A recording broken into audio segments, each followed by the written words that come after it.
Welcome back, Dodecadorks. We're the 12-sided guys. We have Matt as Guy. That is my name. Don't wear it out.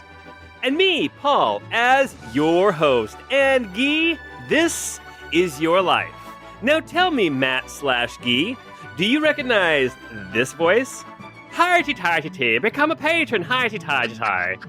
I do! It's Angus! That's right, it's your favorite riot-starting barkeep, Angus. And who could forget this voice? Get to the comments and leave a great review. That's right, it's your brother Paul, me, doing a fantastic impression of Arnold Schwarzenegger. And last one, do you recognize this voice? Oh, you can't get your 12-sided guys merch here. It's at Bill's house. I mean, the 12-sided guys shop.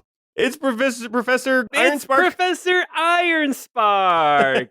And Matt/Guy, this is your life. I just did the voices I could do. Anyway, if you know a kid in real life who named his dog Romeo, but not after the famous Shakespeare character, then this podcast is for you. That's a total inside joke. Just for that. It's Chorus the Forsaken, episode 73, The Why of Guy. I mean, Guy.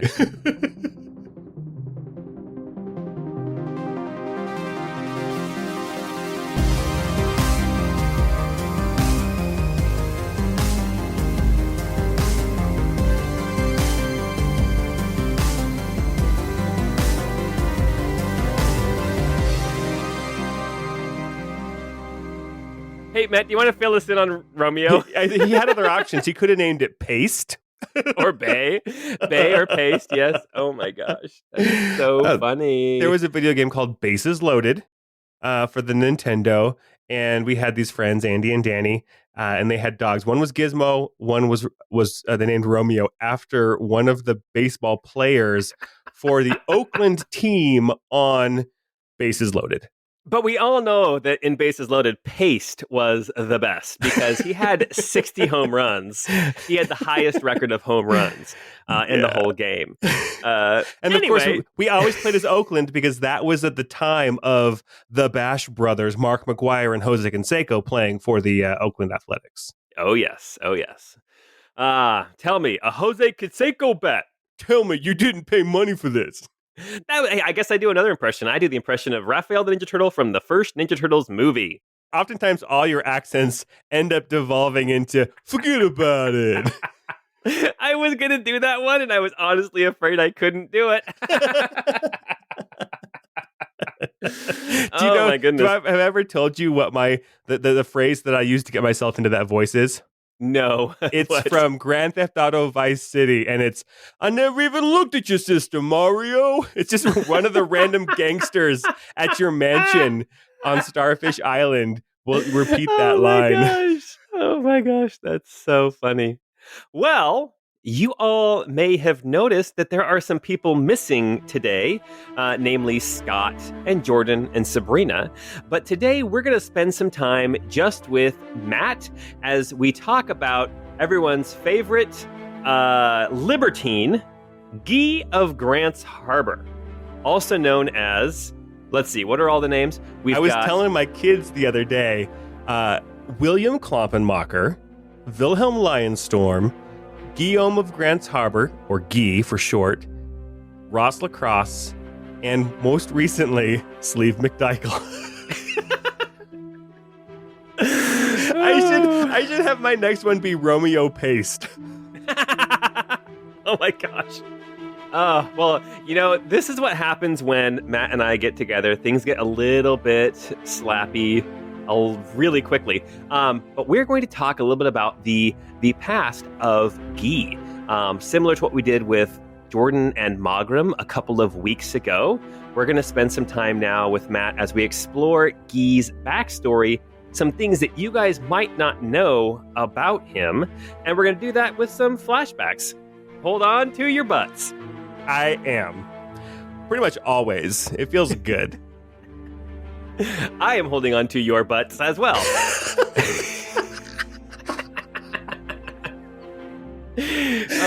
Okay. Matt, why don't you tell us a little bit about Guy and where he grew up? And as you are talking, I might jump in to flesh out a little bit of the areas that you're talking about.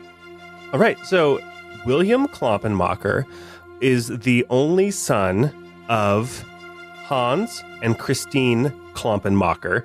They are wealthy shoe manufacturers / merchants in the city of Loneshore in Siren Barony.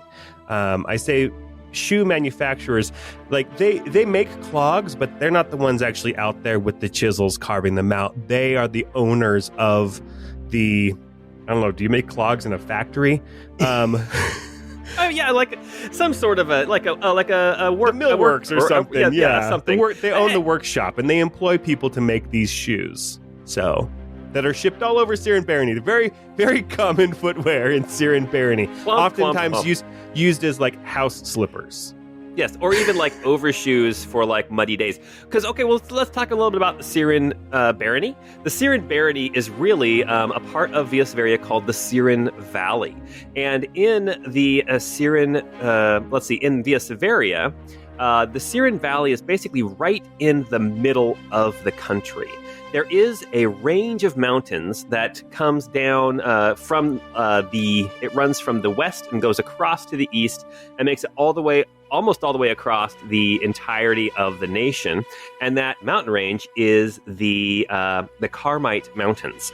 The Carmite Mountains, though, there is this river valley, and it's this very wide river that runs down through this valley. It's called the Siren Valley. The river is called the Siren River, and there is even a lake kind of at the south end of the Siren Valley that is called Lake Siren, and then the river continues on down to the Rovian lowlands and into Rovia, the theocratic protectorate of Rovia, and then out to the sea. Interesting point, though. The north end of that river, the north end of the Siren Valley, that is Stillwater Lake. That is where Mirlov, the capital of Via Severia, is. And in the campaign, we've gone through there. We found a sleeping dragon there. Yes, you did find a sleeping dragon in Stillwater Lake. And then that river runs down through the valley. So that's kind of where we're talking about. Something else to know about the Siren River and the Siren River Valley. We talked a little bit about this just in passing, but there is this system of locks and dams, and they call it the cascading locks. There are 6 different lock systems, 3 kind of further north and then 3 further south. And the last locking system is on the south end of Siren Lake.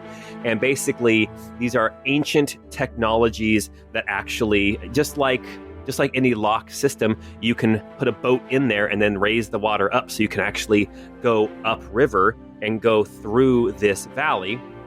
Did you name that after the Cascade Locks in Oregon? Yes, I did. But it makes sense, too, because they're cascading. They are falling down. Yeah. But yes, I did, actually. So that is kind of how Siren Valley and the Siren Barony is set up. Also, if you recall, the Siren Barony is well known for creating soldiers. There is a group of mercenaries called the Ram's Head Guild, and they are a guild of mercenaries that are usually former Siren soldiers or guards who continue on as warriors, this time for hire. Anyway, that is a little bit about Siren Barony, and you are in Loneshore, correct? Yes, that's where I was born and raised. So what I know about Loneshore is that it's like a bustling port city, and then it's surrounded by the Barony Forest, and it's also right on the south end of it is the lake, the Siren Lake. Also, it is the county seat. So this is where the Baron has not his the home. county seat. This is the barony seat. This is the Baron has his castle here. Yes, the family is the Darien family are that's the family that runs the barony. All right, so tell us a little about your childhood, Guy.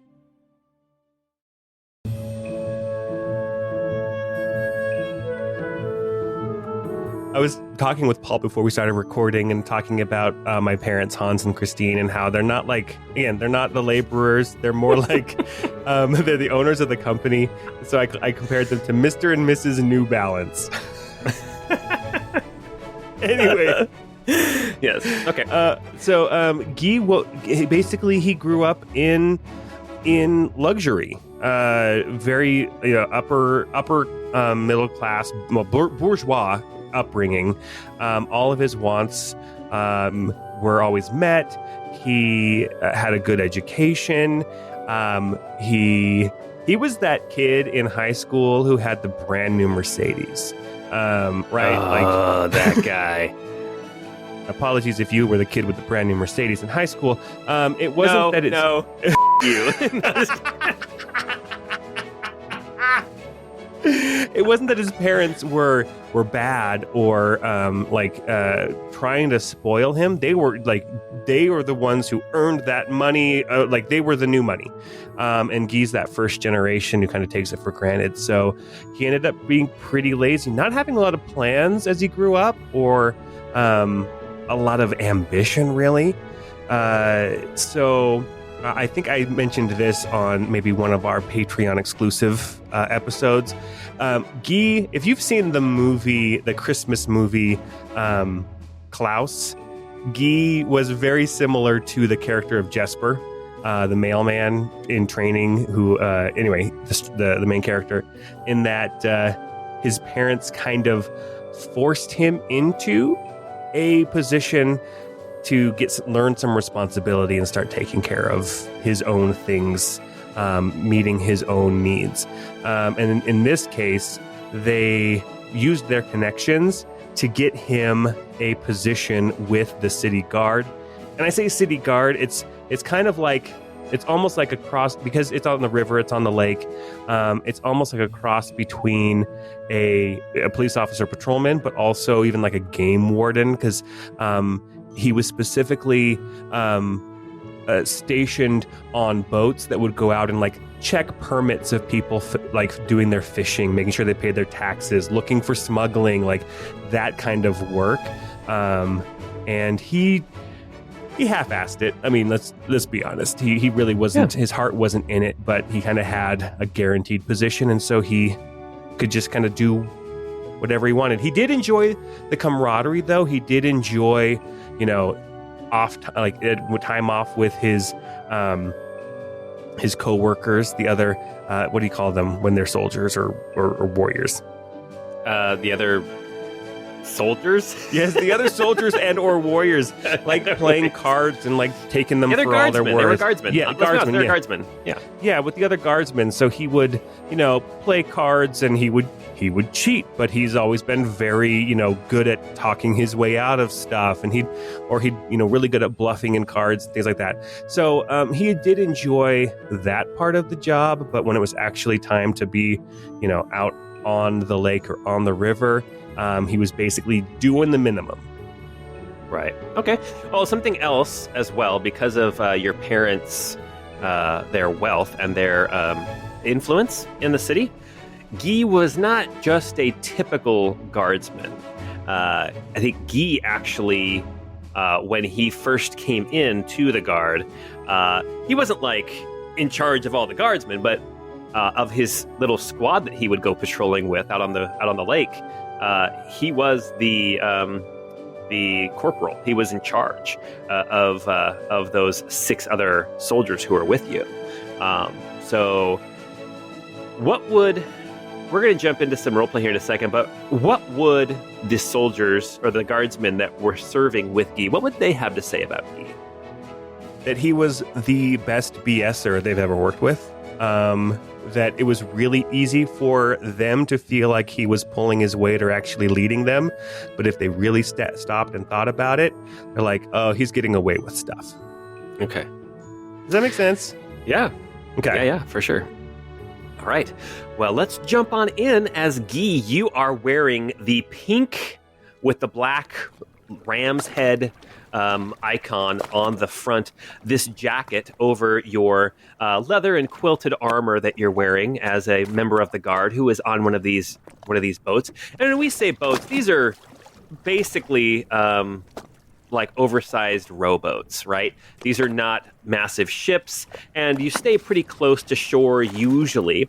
And also, because of your parents' influence, Guy, you were usually on kind of the, let's be honest, the cushy gig, right? Oh, you get to go and stay close to the docks and make sure, check people who are coming down from up north, check them for their permits, we're not spending the night on the lake. We're not looking, we're not out there looking for a fisherman who didn't come in during a storm. Like, that wasn't really his position.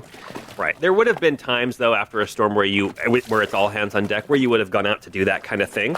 But yeah, for the most part, you had the day shift. You were done at 5, and then you had your nights to go and play cards and drink and do whatever else, other things you were going to do. Yeah. Wilhelm Klompenmaker was a known carouser. Yes. All right. Well, as you are on your boat, it is getting towards that time to be done. It is, the sun is going down. You know that this time of year, it's late summer. It's time to paddle in and put your boat in at the dock. You're done, and you can go out with your fellow guardsmen. And as you are just kind of heading down the 500, 600 yards or whatever to where you would actually berth your boat, the second mate, I guess, or the first mate, what would you call him? If you're the corporal, he would be your lance corporal? I don't know ranks. And you know what? They were different for different societies, so we'll say he was my general. Bosun. Your bosun. Sure, he's your bosun. I was the coxswain, and he is the bosun. Sure. Okay, coxswain. Your bosun's name is Crispin, and he steps up to you as you guys are starting to head in, and he, you know that Crispin did not have the upbringing that you had. This guy he is trying to build a military life. He always is. His jacket is always perfectly pressed. His uniform is always spot on. He addresses you with respect. When you do go out at night, and play cards, he will play, but he's always hesitant to drop his guard too much around you because you are his superior. As you are paddling, though, towards the docks where you're going to be basically switching patrols for the shift, he points out onto the lake, and on the lake you can see there is a sailboat that is coming down from the north, and it's coming in towards the docks. As your bosun, Crispin, kind of looks out and looks at this ship, he starts to point, and Guy, or William, that this is probably your responsibility to go and check this ship coming down from the north. Even though it's so close to your quitting time, you should probably start rowing the other way to go intercept this ship and check its documents and check its cargo before it has a chance to reach the port. And that's what Crispin is just about to tell you as you spot this ship. What do you want to do, Guy? I see it, Crispin. All right, everybody, full reverse. One more ship to check in before we call it a night. Crispin salutes and he says, "Aye, coxswain." And then he turns to the other sailors like, "Row to that ship over there." And as you start to row in that direction, you can see that it's a sailing ship, so it's not super massive. There are some oars that can help it in case of calm water, but this is not like a warship. This is not one of your keel boats like the Lady Hawk. This is a larger ship. It has 2 masts and some sails. You can see some people moving along in the rigging. It's not a massive ship like you would expect to see royalty on or anything like that, but it is a good-sized ship, some sort of a trading vessel. And as you approach, I want you to make a perception check, Guy, or you can do history. I think I'll do perception. Okay. And that's only a 6. All right. I think you get sidetracked when you look at the hull and you can see this beautiful naked mermaid figurehead, and you're like, Oh, yeah. And the name of the ship is the Squid McFishy. Are you sure it's not the fish McBites, fishy? No, it's the Squid McFishy. Okay. What is that from? Wasn't that a McDonald's commercial? Fish McBites, fishy. Probably. Okay. All right. You see, this is the Squid McFish, and as you start to approach, you see somebody come to the railing and wave and say, "Ho! We're just down from Aileron." All right. We'll be coming aboard to just quickly check that your papers are in order before you are allowed berth in Loneshore. Are you sure we can't just sail on up and dock there and take care of it there on shore? No, we have to do it here before we dock. That's unfortunately the rules. Oh, but I'm a good friend of Harbour Master Bartholomew. Is there a Harbour Master Bartholomew? Why don't you make a? Ooh, I mean, I would know that, right? You would know that. You do know that there is a Bartholomew. He's not Harbour Master, but he does work for the Harbour Master. Okay. Well, listen, it's almost my quitting time too, and I get that you want to get where you're going, but I'm never going to hear the end of it if I don't come aboard and have a quick look around. He said, "Well, Harbour Master Bartholomew told me that I wouldn't have to deal with this. I could just go and deal with it on shore, and he would take care of it. We're good friends, you see." I understand that you and Bartholomew are good friends. I unfortunately don't report to him, and his word on the matter would not be enough for me and my chain of command. And I'll look over at Crispin, knowing that he'll rat me out if I don't do my job, because at least William feels like Crispin's gunning for his job. Okay, all right. Yeah, you look back at Crispin, and he is eyeing this guy with he's kind of got a scowl on his face as he looks up at this captain. The captain then turns around, and you can hear him. You can't hear what he's saying, but you hear the muffled conversation. And he turns back around and he says, "All right." He points at you, and he says, all right, you can come on up, sir." And he drops over a rope ladder. All right. I will say to the rest of the crew, Actually, you would know that out of the 7 of you, at least 4 of you are supposed to go up on board. All right, Crispin here, you have the helm, number 2. Make it so. All right, and then, he salutes. and then, whose turn is it to go up? You guys decide amongst yourself who else is coming up. Little Petey! And and little Petey is way too large for his tunic. Like the uniform his belly doesn't fit button's him. hanging out underneath. Yeah. There's Little Petey. There's Crackjaw. There's Smokey Joe, and there is Scott. But not our Scott. But he looks just Scott. like our Scott. Yes. All right. So yeah, Crackjaw, Smokey Joe, Little Petey, and Scott. So they're gonna come up with you. And you're going to leave Crispin and one other person on the boat. That's what's happening? Yeah, and her name is... Her name is Sabrina, but not our Sabrina. Yes. All right, so Crispin and Sabrina are staying on the boat. And then the 5 of you climb up onto the ship. Yep. Okay. All right, if you guys want to do your poking around, I'll talk with the captain here. All right.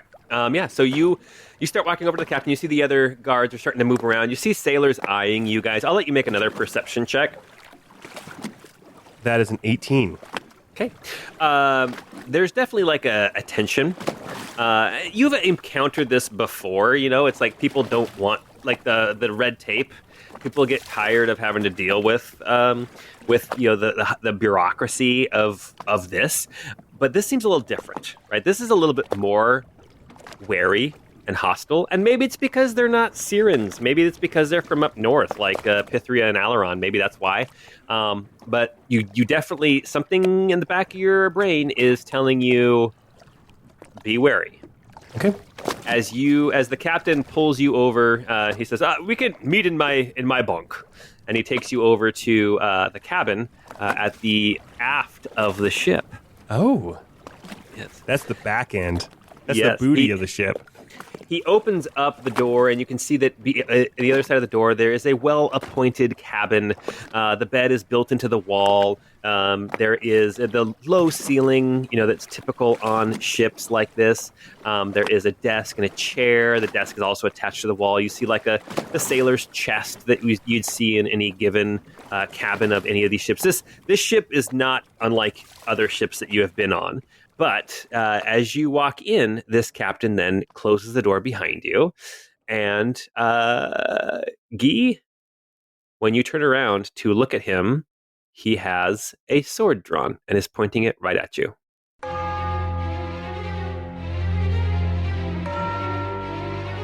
Bartholomew and I have an arrangement. And I can make it worth your while to keep that arrangement, or things can get messy. He is you know what? Can I do a deception check? You can. To not come across as absolutely terrified, because Guy has never been in a real fight except for, in the training yard. Mm-hmm. Yeah, go ahead. With a 21, Guy I think does a pretty good job of hiding that he is scared.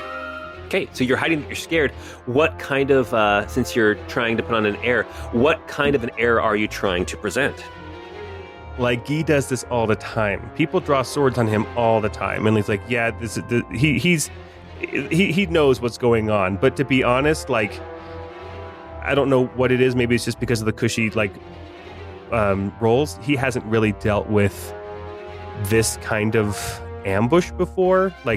The smugglers or whatever have been obvious from the very beginning, right? They're they'll try to run instead of stopping and actually talking or letting people on board. So this is a new situation for him. Right. Okay. All you need to know is that I get to the docks and I talk to Bartholomew. All you need to do is say that everything is in order, you've checked our papers, and we're good to dock. I understand what you're saying, and I also, see the naked blade in front of me, but I also want to keep my position here. I need to know more about what's going on before I make any kind of agreements. What are you bringing into my town? And is it fun stuff? Is it bootleg? Is it hooch? Or is it are you bringing in fentanyl? Oh gosh. He reaches behind him and he pulls out this little pouch, and you can tell it's full of money. And he says, "I tell you what, you take this, and I don't answer that question." This is a hard one, because Guy does have a pretty cushy position. How much is in that pouch? How much is there? You have to understand, you need to make it worth my while. He does not. I sleep on silk sheets, okay? He does not lower his sword, but he does toss you the pouch, and he says, "Have a look." All right, I'll take a look in the pouch. 25 gold, which is substantial. Yeah. I mean, not to our level 9 characters, no, but yeah. No. Guy will kind of toss it up and down in his hand, and he'll say, "Well, your papers all seem to be in order. You can put them away now." And I'll kind of motion to his sword. And he puts the sword away. He holds out a hand, and he says, "It's been a pleasure working with you, Coxswain." And then he kind of is waiting for you to give him your name. Lionstorm. Coxswain Lionstorm. And he goes to shake your hand. It's a pretty rad name, right? Had it all my life. This is the first time that Guy has decided to use a fake name. In the heat of the moment, he figured it would be safer not to use his real name here, and Lionstorm was the coolest name he could think of. Awesome. As you shake his hand and then you go out back onto the deck, you see that your other guardsmen are looking through some of the chests and some of the crates and things, and they're talking to some of the sailors. What do you do in this moment, Guy? I'll call out and say, "Everything was in order. Let's let these fine people get to the dock. I have a glass of red and or white that is calling my name. Let's go call it a night, everyone. Aye, Coxswain. And then they all climb down the ladder and get back on their little boat. Crispin eyes you and says, everything's in order, sir? Yeah, all the papers were in order, and we were looking through. We didn't see anything out of the ordinary. So apparently he does know Bartholomew there at the docks. So it'll be in his hands at that point. All right. Then Crispin nods and he points to the other sailors. He says, back to the docks. Let's call it a night. Make it so. Engage. Engage. All right. And I point forward, too, when I say engage. All right. So here's my question. After this is the first time that Guy has probably done something illegal, but incredibly lucrative. Is that the end of this story, or does Guy do something else afterwards? Does Guy turn around and report the Fishy McSquid or Squiddy McFish or whatever the ship was? That's a really good question, because Guy is not a scoundrel. Guy is an opportunist. I don't think he would report this ship, but I think he wouldn't do this again. Okay. Not without more writing on it, right? 25 gold is great. That'll put him in drinks for for a month or two. It's also more danger than he's used to, right? So I think there would need to be something more fulfilling about it for him to try to do it again, because he's not into crime for the crime of it. Right. Well, very good. As we leave this memory and we leave this time in Guy's life. What we know about Guy after this point in his life, you were in the guard for, 4 years? Yeah, about 4 years. And then afterwards, what did Guy do? What was kind of the next step as Guy was seeking his calling or his fortune? What was his next step? So after the guard, he would have done his time there, got tired of the life, but he would have saved up money over time, and he would have decided instead to kind of put out his own shingle, using using his rowing merit badge skills to set out on his own, and to kind of now to be more of a porter up and down the river, ferry people, ferry cargo. He saw in his time how well some of these people who owned their own boats did, how comfortable they were, and how much money they were bringing in.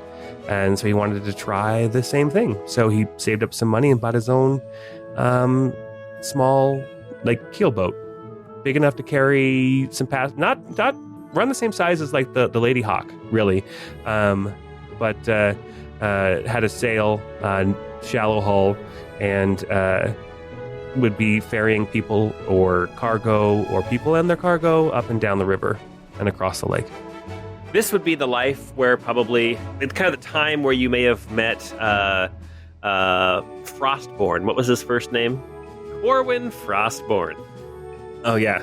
Yeah, so this would have been when he would have met Corwin Frostborn. We would have been peers, except for where he was primarily just at. He was basically between Redlam and Mirloff, just that stretch of river. So up on Crimson Vale Lake and down that part of the river through Whitaker Bend and stuff. So you have this. Yeah, this is not like a ship a boat that you would be fighting. This isn't like a pirate ship or anything like that. You're not going to be taking this down to the ocean. This would not do on the rough seas of any kind of even in the bay or anything like that. This is it's a river vessel. You can man it all by yourself, which has been good because yes, you saved up some money. Your parents are well off, but also your parents want you to kind of make your own way. Yeah, I think at this point he's pretty much been cut off from by his parents. So, right. So they, they're not going to get you a sailing ship and a crew so you can start your own shipping business, right? So you're having to start from the bottom. And so you get this this keelboat. I will say, too, that he did take out a small loan from his parents. Yes. Okay. I think that everybody involved is not expecting him to pay them back. Okay, fast forward. Did he ever pay them back? Oh, no. All right, so tell us about this boat that you got then, Guy, or William. William. So at this point, he liked the name Lionstorm, and so he's been toying with that as kind of like a name to use every once in a while. What do you want to know about the boat? I don't know, like, is it old? Is it new? What's its colors? What's its name? It's old. Yeah, it's old. But he has tried to restore it somewhat. In fact, that's probably where he first met Corwin, riding it up, and then in a stopover in Martin's Rest, they met, in the evening at one of the taverns there, and hit it off. And I think Corwin maybe would have helped him even fix it up a little bit. And he calls it Dynasty.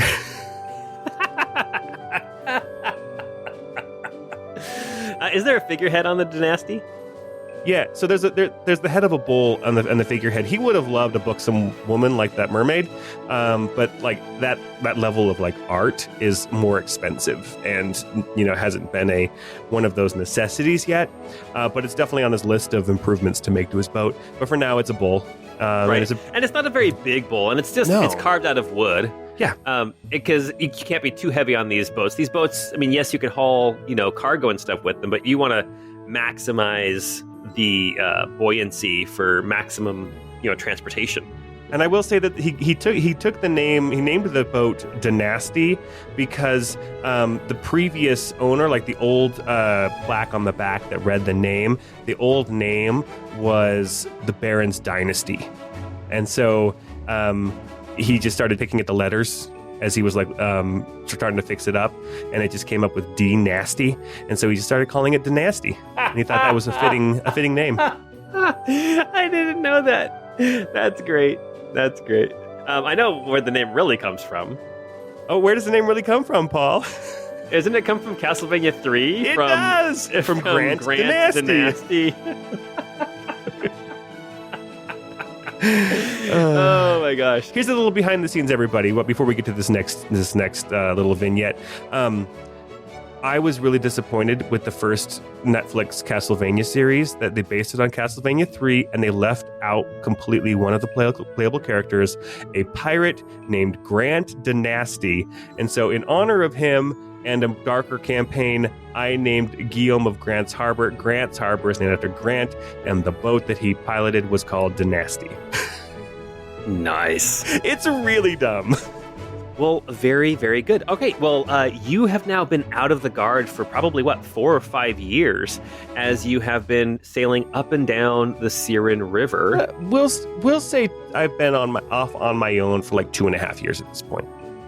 You've been running a lot. I mean, you have, traveled with people, but usually it's somebody and their goods, right? You're taking a farmer who's got a bunch of pumpkins, right? You're taking them further north to go trade them in a bigger market or something like that. That's a lot of what you do, is just hauling people with their goods, not necessarily just people.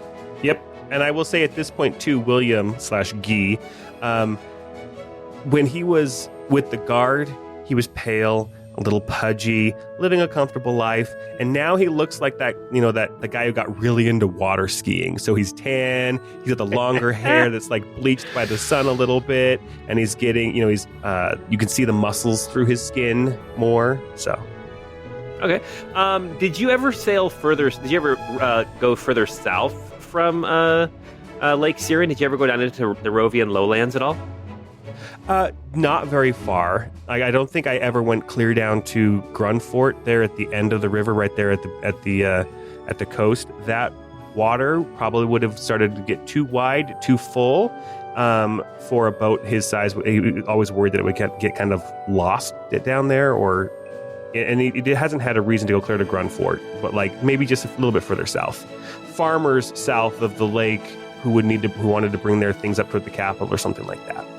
Very good. All right. Well, this next, 2 years after you got your ship, your boat, the Nasty, you have just finished delivering a load of turnips from up north and brought them down and actually a little bit south of Lake Siren, just maybe like 2 days south. So not all the way down towards the bay, but just a little bit into the Rovian lowlands, into this theocratic protectorate of Rovia.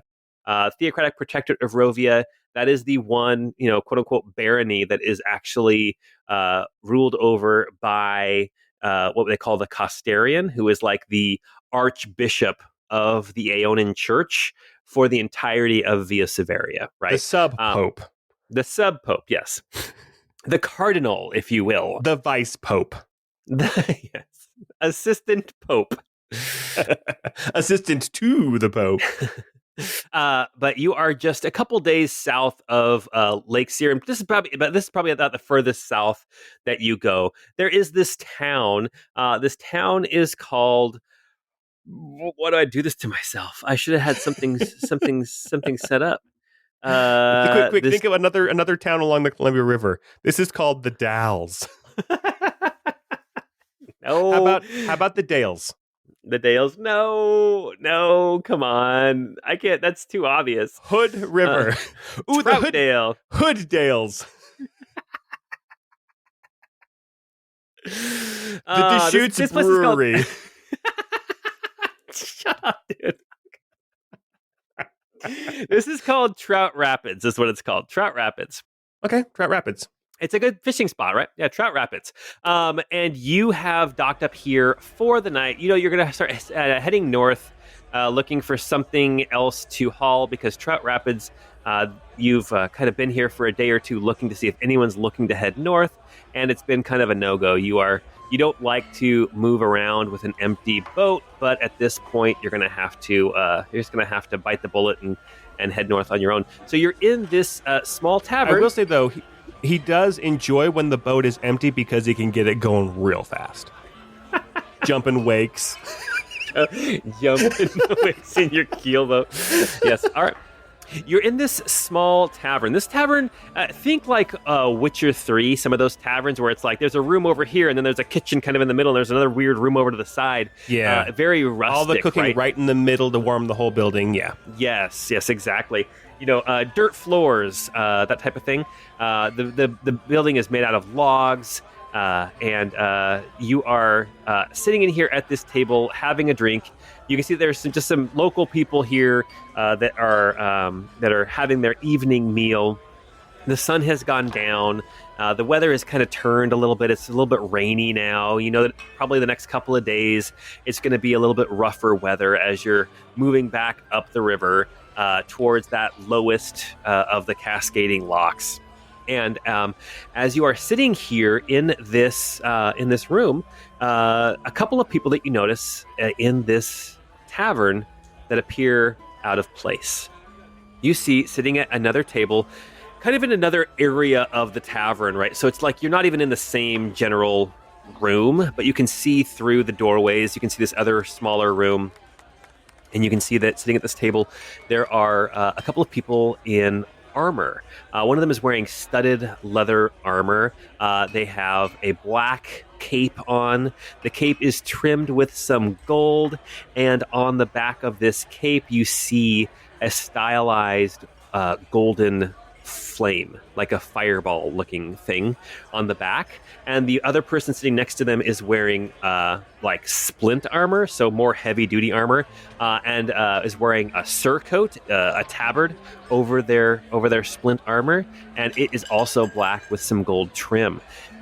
You can tell from a distance that these would be Aeonian worshippers and some sort of probably holy order of inquisition of some kind, right? Right. Why don't you make a religion check? Okay. That's a 7. You've seen all kinds of different Aeonian worshippers, and you have a hard time telling the difference. Some of them have tattoos. Some of them like wear a lot of leather. There's some that wear beak masks, and you don't really know the difference. You're not an Aeonian worshipper, I take it, right?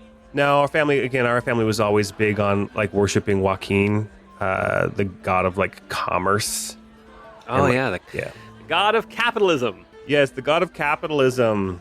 Mr. and Mrs. New Balance worship the god of capitalism. No, just like our, like on a festival day, we would do our offering, but never big time like devotees. Right. Okay. Yeah, sounds good. All right. You're sitting here. You can see these Aeonin worshippers, and you can see that other room, this other nook in this tavern, is empty except for those two. And it doesn't take a genius to realize that people don't want to be around them. I don't want to be around them, right? Like, Well, even Aeonin worshippers, oftentimes these more inquisitorial, like crusading type of worshippers, they can be a little intense, right? These are the fanatics. I think every negative stereotype we have about police officers in our society, I think Guy has like attributes to the Inquisition. Gotcha. Just he thinks they're bullies, right? They throw their weight around. They think they're way more important, and they abuse their power all the time. So you see these two sitting at this other table, and you're just kind of getting your drink. I imagine you're probably going to want to be done for the night here relatively soon and go back to your. Do you sleep in an inn if you get a chance, or do you always stay on your boat? A town like a small inn like this, probably not, because he's most likely going to come out with bed bugs. So and it's happened before. He's had to burn all of his bedding, and so he's going to go sleep on his boat for other reasons. Wow. Yes. I don't know what sound I was trying to make, but it turned into a wow. It turned into what's his name? Ben Owen Stein. Wilson. Oh, wow. That's more like a wow. That's terrible. Clear eyes. Wow. There you go. That's Ben Stein. All right. As you're sitting there, you kind of spot these two, make it a little bit uncomfortable here in this little tavern. You suddenly realize that somebody comes and sits next to you. And you turn and you see that there is a dwarvish man. He has a thick brown beard. You see he's wearing a gray wool cloak over his clothes. Keep the rain off. You can see that now the shoulders are sprinkled with wet because it's been raining outside now. You see his, the typical big bushy eyebrows, thick beard. You see he's got a braid that comes, the soul patch is braided all the way down to the end of his beard. You can, see I thought you were saying he only had the soul patch braid. No. No, like he's got the big bushy beard, but the soul patch is braided down the middle. Okay. You see that underneath the hood that he's completely bald on the top of his head, the wrinkles and everything. He sits down next to you and he says, I hear you've got a boat and you're looking for some cargo. Oh, yeah, sorry. I was assuming you were, going to offer to buy me a drink or something. But yeah, I am always looking for cargo. What if there's no cargo and you just are a passenger? Do you take passengers? I've taken passengers in the past. Yes, there's plenty of room for people to set up and put out sleeping bags and things. Make a perception check or an insight check. Let's do insight. That is a 19.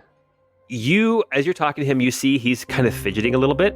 You see his eyes continue to glance over at the Aeonins, and even to the point where he pulls up his hood a little bit and pulls it over to block his face from the two inquisitors that are in the kind of the other nook of this tavern.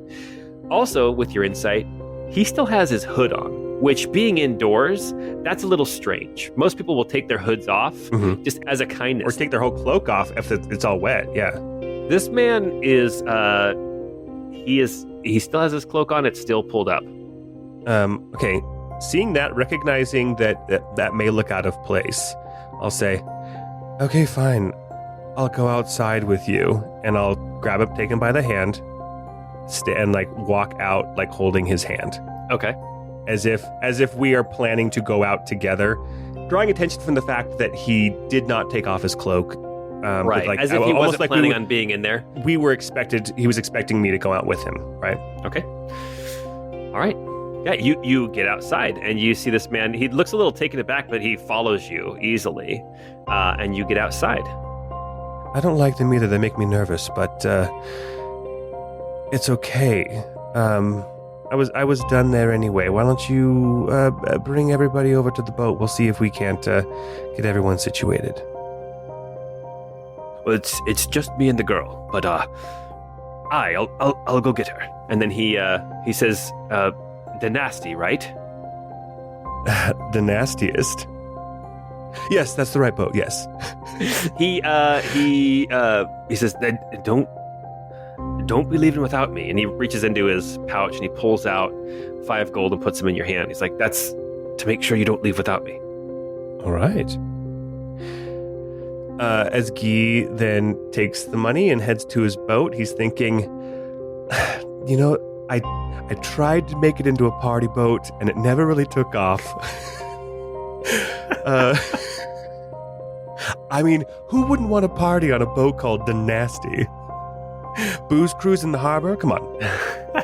As you go to your boat and you wait, about 15 minutes later, you see 2 figures approaching. You see that one is this dwarven man, and next to him he has a slightly shorter figure, less stocky. But as they approach under the lamplight on your boat, you see that there is this young dwarven woman. She's probably the dwarven equivalent of late teens.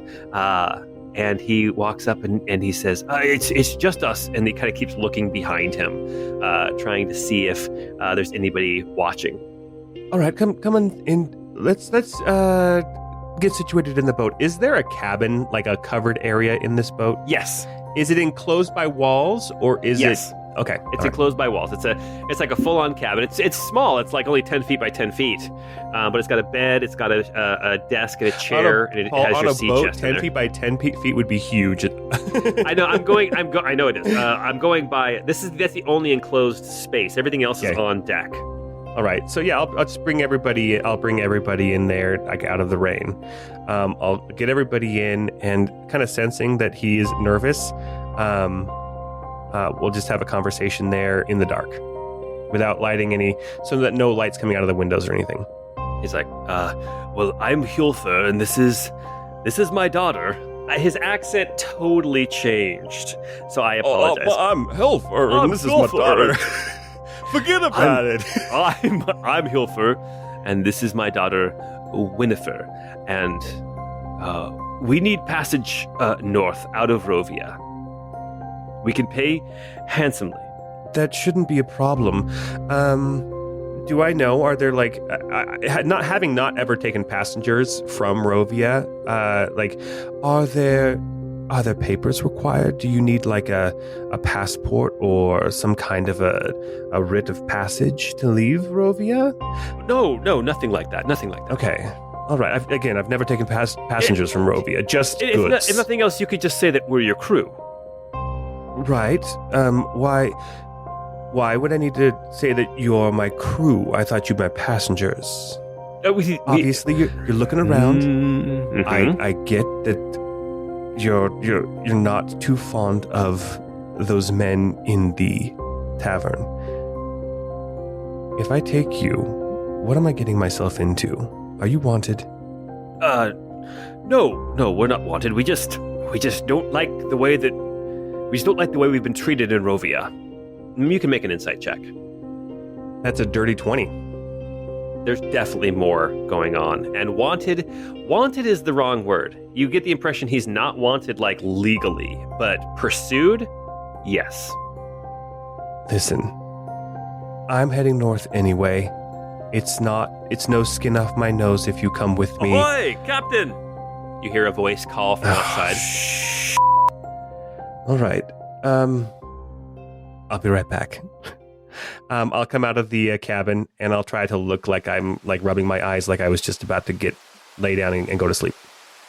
You walk out, you look out. It's hard to see who is there. You see 2 figures, one's holding a torch, and these are the 2 figures from the tavern, wearing their armor, their black capes.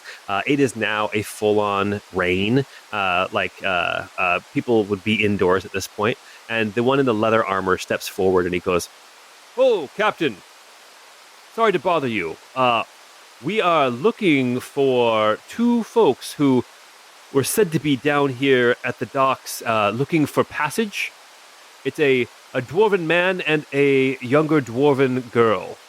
Oh, I think I saw the dwarven man. I completely misread the situation and I sent him away. Oh, where did you send him? Where did he go? I don't know. I tried to bring him back here to thought he was going to buy me a drink, but no, he just wanted passage on my boat, and I hauled turnips. So he wasn't really interested in what else I have to offer, so I just came back here to call it a night. Make a deception check. I'm going to use a luck point to give myself advantage on that. Okay. I gotta pass this one. That's a 21. Whew. A 21. I'm lying to the Inquisition. You're lying to the Inquisition. He says, well, thank you for the information. Have a good night. Sorry to bother you. And then they turn around, and you go back into the cabin. When you walk in, you see these dwarves are like the fear. The smell of fear is in the room, but also the smell of like relief, like the relief sweat. The relief sweat, exactly. Sweat. Yeah. Yes. You can feel it here in this cabin, and the man jumps up and he grabs your hand with both hands. He says, thank you, good sir. And he turns back to his daughter, Winifred, and he puts his hands on her shoulders and he's like, yeah, you're gonna be okay. We're going to get away from here. I'm putting my hands down to like shush them right now. Like shush. They could still be around. Granted, this old boat is all creaky, but voices can still carry even in the drizzle. So hush, hush. Keep it down now. Voices carry. That's right. But I'm not an abusive boyfriend. Hush, hush. Keep it down now. So here's what we'll do, okay? You two will stay in the cabin the entire time. You will never come out on deck until we get where we're going. And I'll just go about the boat as if I'm the only one on it. When we get to the next city, which I believe is on the south edge of Lake Siren, it's called Orson. At that point, I will be putting in. It would be bizarre for me and my business to not stop there looking for my next fare. So I think easiest would be that I could take you as far as Orson. That would, as long as it gets us out of Rovia. Barely. Just barely out of Rovia, but you would be in Siren Barony. Make a perception check. That is a 19. Okay. In this dim light of this cabin, as you are talking with this man, you glance over at Winifred and you see that almost like in the air, there's this shimmer. There's this, it's hard to see, just because of the dim light, but it's almost like the reflecting light from the candles actually hits it just right. There is some sort of a spectral shield that is surrounding Winifred right now. And as you're talking to this man, you see this spectral shield. After about a minute, it disappears. So you're one of them. I am okay. The situation is very clear. Did you... Please don't kick us out. I'll pay. And he reaches into like his pack, and he pulls out a pouch of gold, and he says, Here. 75 gold. That's a lot of money. I'll look at the pouch and I'll say, did you kill anyone? No, we didn't kill anyone. She's just misunderstood. When she gets scared or she gets angry, or sometimes strange things happen, but nobody's been hurt. Holding the pouch, I'll say, is this all you have? No, we have some for our food and our lodging. We do need some more travel money, but if you could take me as far as you can. I'll open up the pouch and I will take out 20, bringing my total payment to 25 gold, which is a lot, right? Even operating this business would still be a lot of money. And then I'll take that 20 and then I'll say, it'll be another 10 when we arrive at our destination, but the rest is yours. Thank you, sir. Thank you. Thank you, sir. Mr. Lionstorm? Yeah, let's go with it. Wilhelm Lionstorm is my name. And with that, as you take your very first magic-using passengers and take them from somewhere unsafe to try to find safety somewhere else, we're going to leave this time in Guy's life and move on to something a little different. I think what Guy found in that interaction was he found what he would do to, like, what would make breaking the law worth it, as far as contraband, as far as putting his livelihood at risk. And that is, 35 gold for that whole thing would be a lot of money for a normal, like, somebody in his position. And I think he immediately saw a chance to do some good while at the same time making some money, but also spreading some good word of mouth. If they make it to Orson and these people, end up needing help in the future, it's like, he still made out like a bandit, right? But he was fair, and he's actually really, like, proud of himself with how fast he thought up everything. And he's like, you have those moments where everything just kind of clicks and you do everything right off the cuff, something you've never done before. You know what I'm talking about? You've ever had those situations? Yeah. That's what he is feeling right now. Yes. And he's like, I can do this. And this would be potentially pretty lucrative. And he kind of feels good about it. Yeah. And I would imagine that this was that first moment. And since then, Guy started to make a name for himself. In certain communities, people knew the name Wilhelm Lionstorm. People knew the name Dynasty. And I will say that kind of got to Guy's head, or to Wilhelm Lionstorm's head, and he doesn't present like Guy does in the rest of the campaign. At this point in his life, he's very much the swashbuckling rogue.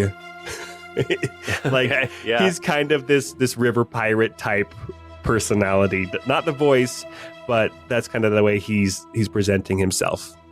Okay, like a hat with a big feather type of thing. Yeah, brash, wearing fancy clothes, and trying to establish that reputation. During this time, this is when he picked up Thieves' Cant, as he's trying to after this experience, he started asking some more questions in some of the seedier parts of town and started learning some of the code words that you use and all about potatoes and how they can communicate so many different things. This is also where you start, where you met your first priests of Shantea, right? Yeah. And how that has some kind of connection to this group that gets people out of sight of the Aeonian Inquisition. Mm-hmm. Yeah. Yeah. So he kind of now found himself as an appendage to this almost underground railroad happening throughout the Via Severia. Nice. All right. Well, this goes on for a few years. Yeah, 3 or 4 years. Dynasty's been painted at this point too. Okay. And he hasn't replaced the bull, but he did have some wooden breasts nailed to it.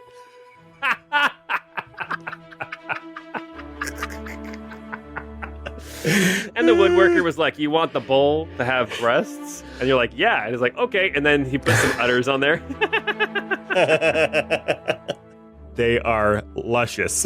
Oh my gosh. Yeah. And then we are in a small town in Siren Barony, just up the river from Siren Lake, from Loneshore, in a small town called Fisher's Landing.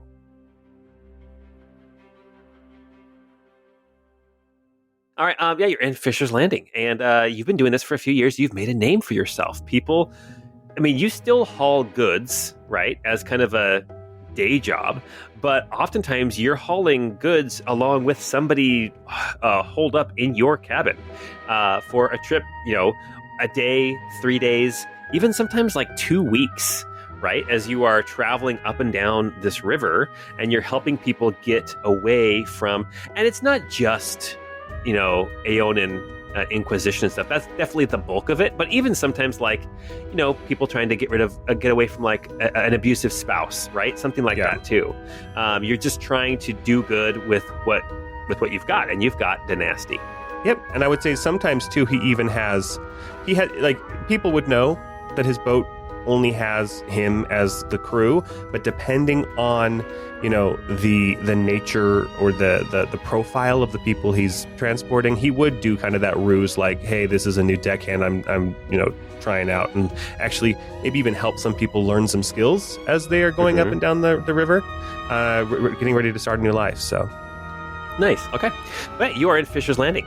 You have docked Dynasty. Now, Fisher's Landing, it does have docks. It has like a normal wharf in that a small town would have, where the fishing boats and things tend to dock up. Fisher's Landing also has a little sort of cove. Do rivers have coves? I guess they do. A little kind of cove a little bit further north of town that you have docked up at before. There's this old rickety dock, but it's a way to keep Dynasty kind of a little bit more out of the way.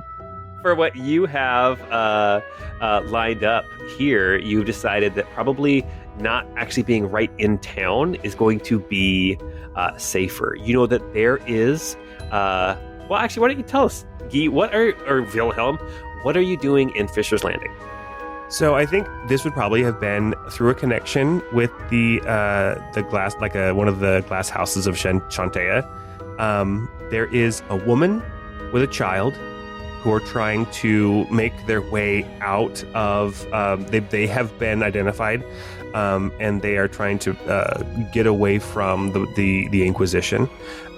So I'm here in Fisher's Landing to make contact with this person, and ultimately get to give them this mother and child passage on my boat.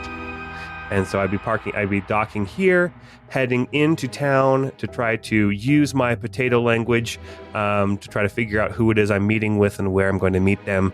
And then, textbook, done this a million times type mission. Yeah, okay. You get off of the dock and you head into Fisher's Landing, which is just about... I get off every night. It's just about a quarter mile south of this rickety dock. You know that you're supposed to meet your next mark at the Scarlet Hen, which is, it's actually a pretty good-sized inn and tavern here in Fisher's Landing. You don't know exactly what they look like, but you're supposed to try to make contact with them here in the Scarlet Hen. So you approach this 3-story building. The lower story is stone, and then it has wood stories up above. But you have been through here multiple times. You've stopped and even stayed here at the Scarlet Hen, so you know the area pretty well. And you've even talked with the innkeep a number of times as well. So here you are. Right. I would head into town, and since I didn't stop at the main dock, this rickety dock is, probably notorious for smugglers, for people trying to avoid the prying eyes of a harbor master, right? Right. Okay. So me coming in probably wouldn't want to draw too much attention to myself as coming in from a boat. So hat off. No, just pull the feather out. No, I mean, he's still wearing this. He still has a sense of style. I will say too, Guy, his color tends to be blue now, is Guy, but as Wilhelm Lionstorm, it was deep red. So okay. So as he's coming into town, he would head directly to the Scarlet Hen and kind of belly up to the bar. Barkeep, and if it's somebody I recognize, is it somebody I recognize? It is somebody you recognize. It's like, oh, well, hello, welcome back. Only passing through. I'm actually just docked out in the river.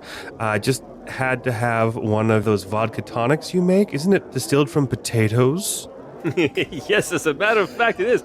I tell you what, we're all out of potatoes. We're all out of vodka, which you would know means that he doesn't know of any jobs going on right now. Mm-hmm. He's like, but if I ever get some, I'll be sure to let you know. Oh, that's really disappointing because I had my heart set on having a drink before I headed further down the river. Are you sure there's none in the back? He's like, I just checked this morning and there's nothing. Why? What have you heard? I've been craving it. Somebody mentioned it the other day. I can't remember where I was, but somebody mentioned this drink the other day, and I was like, I have to get one of those next time I'm passing through, even though I'm on a deadline and I can't really stop. So, He says, I'm pretty sure you've been here before. I know what kind of drink you like, and we don't have anything like that here. I do have some like potato stew. But it's basically him saying, he's got some other like things, but he knows it's not your deal. Gotcha. Well, I've already eaten. Thanks so much. Can I just have a bottle for the road? Hi, here you go. And you buy a bottle of ale or whatever. Yeah. All right, and then I will. I'll head out, and then it's not a very big town, so I think I'll just plan to spend about half an hour going up and down the streets, just seeing if I notice a commotion anywhere, or I see some huddled mass that looks like it could be my charge. Just look to see if there's anybody like a little out of place as I wander through Fisher's Landing. Okay. You start wandering through Fisher's Landing looking. Why don't you make either investigation check? Yeah, do an investigation check. Okay, this is not one I'm good at. Ooh, that's only a 7. It's a nasty night. It's starting to rain pretty hard. You start, kind of moving around, looking for signs of somebody that might be who you're looking for, which you would know would be a mother and a child. And you do not find. I mean, there were even like markings that they could have put on buildings, like scratched on the corner of a building, or like with chalk or something, some kind of marking that I'd be looking for. I don't see any of that. Right.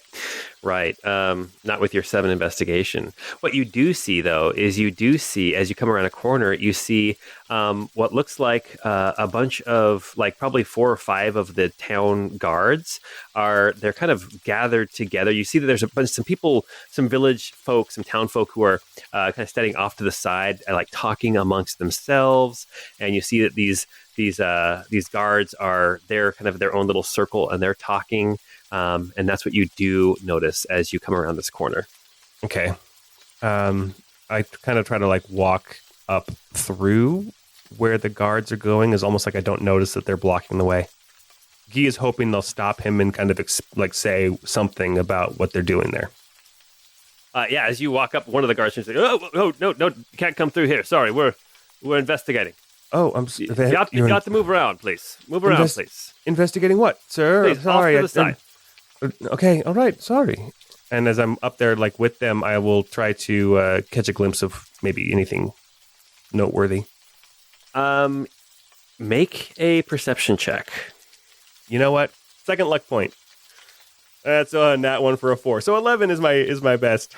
What I will tell you is, with your 11, you do notice that like where the guards are standing, they're kind of standing around. I mean, it's a small little circle, but churned up mud, right? Like the streets and things and paths here in this town are just mud. They're not cobbles or anything like that. And it's just churned up like either there was like a scuffle or a fight or something, or, it's just the mud is all churned up from like lots of different like boots and feet. So that's what they are standing around. And you hear the people that are kind of watching saying, "Oh, I didn't even know that they were in town. Oh my gosh.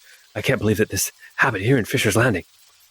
I'll go up to somebody and I'll say, "Wait, what do you mean? Who's in town? Is it like Quarter Chest? I heard great things about the band Quarter Chest." It may not be coming through my voice because I've been sick all week, but I'm trying to also, with my bottle of ale, try to act like I'm a little tipsy. Oh, gotcha. Like, no, there were some of those Aeonians were here in town, and there was a scuffle. They grabbed somebody. I don't know any of their songs. Like, no, they grabbed some people. Good, or at least they tried to. I don't know. They were running. Well, I hope they get them. And Guy is going to leave that conversation and start making his way back to his boat. If the Inquisition is here and the people have been spotted and he can't find them, he needs to make his way out, because if they do catch the people, then Guy may be the next person targeted. Gotcha. So you're trying to like move through and keep your eyes open and stuff and see like, make sure that you're not also on somebody's radar. Yeah, and I don't know how good Guy is at that. I mean, that'd probably be stealth if you wanted me to make a check. Oh, I am proficient in it, but we'll see how I do. At this point, I will say Guy is only wearing a chain shirt. He doesn't have the quote-unquote fancy armor that Nalira Silvercrest dressed him in to make him more attractive to her. So he's just wearing a chain shirt, so he doesn't have disadvantage on this. Okay. That's an 18. Oh, nice. Okay. Yeah, you are actually kind of moving through the town nonchalantly, but also kind of staying kind of out of sight of like the street lamps or the torches or anything like that. You're kind of staying to the darker areas. And once you get to the north edge of town, because you're going to start heading out kind of into the forest to make your way along the path towards the old rickety dock, you, as you're moving quietly and stealthily, you spot on the kind of right off the side of the path, there is a little bundle that looks like maybe somebody has tossed into the bushes. And the only reason why you spotted it was because you're trying to also kind of stay some of the stay in some cover. Okay. And you find this bundle. All right. I will. I'll go pick it up. Okay. Yeah, it looks like it's actually like a backpack that's full and heavy. As you open it, you see that inside are clothes, lots of different clothes, shirts and pants and that sort of thing. And there's something hard in that backpack as well, something square and hard. And as you are looking through the backpack, you reach in and you pull out a book. What does the book look like? It looks old, but well taken care of. Leather cover. It's red. The leather has been maintained over the years, so it's still supple. There's there's creases, but no cracking. And it has brass, little brass covers over each of the corners to keep the corners from pulling up. And on the front, it just has the name in very elegant font. It's got the name Covington written on it. And I think inherently, Guy knows that it is magical. He can feel it. Just touching it, he, for the first time, recognizes that he's beholding the weave. Oh, gotcha. Thanks, Gale. I cast Behold the Weave, which is detect magic. Oh, there you go. Yes, and you detect that this is definitely some sort of magical book. And the clothes inside this bag, you see that there's some adult clothing, and you also see some clothing sized for a child. Since you beheld the weave, you also can detect in that bag, there's also something else that's kind of glowing with this magical power. It's a pair of gloves. And they don't look like they would fit you. But then as you kind of are trying them on, they resize to fit your hands. All right. Guy will grab kind of everything and keep heading toward his boat. Yeah. As you start heading towards your boat, kind of moving through this forested path, keeping your eyes open, it doesn't take long before you recognize there's something that's off. Something is not right. And you don't hear it first. You smell it first. And then you see the glow. You smell smoke, wood smoke. And you see kind of flickering through the trees in the distance, you see the flickering of light. And as you continue to move closer, you start to hear the pop and crackle and roar of flame.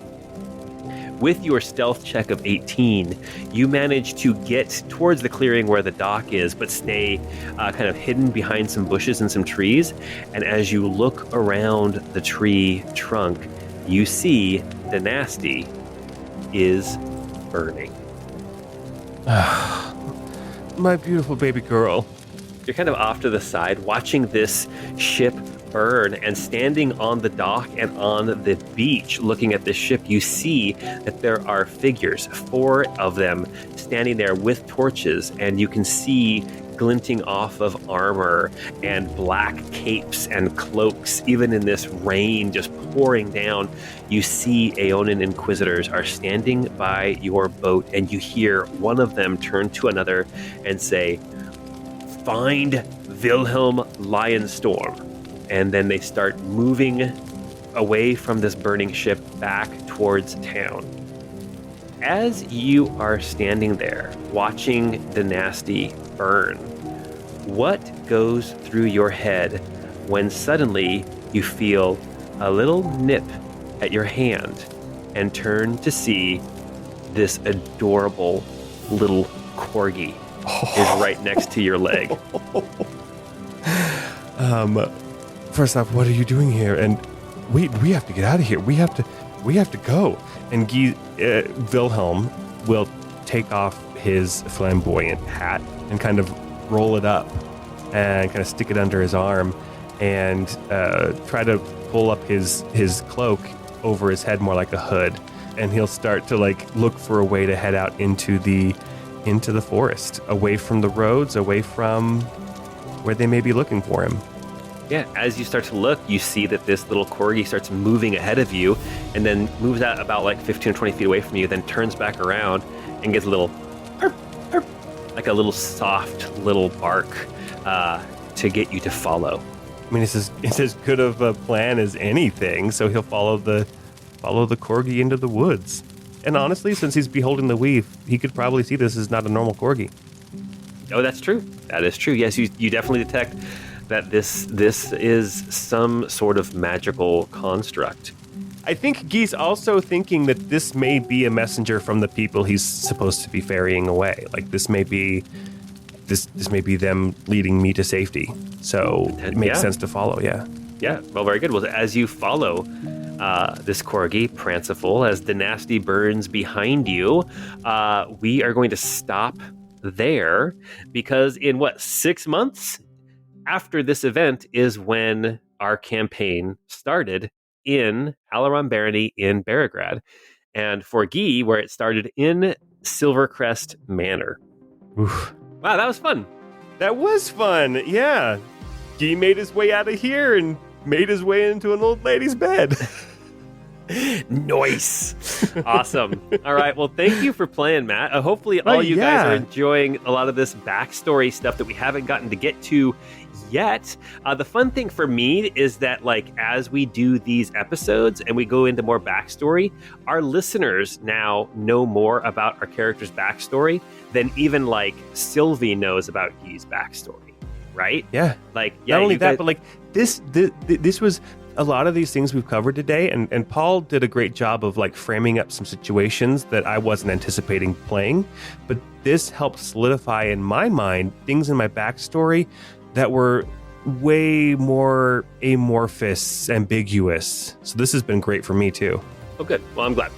All right. Well, hey, don't forget to go check out Patreon. You can listen to Your Neighbor's Potatoes. You can check out the wiki. You go check out our shop and get yourself some Dodecadoric drip.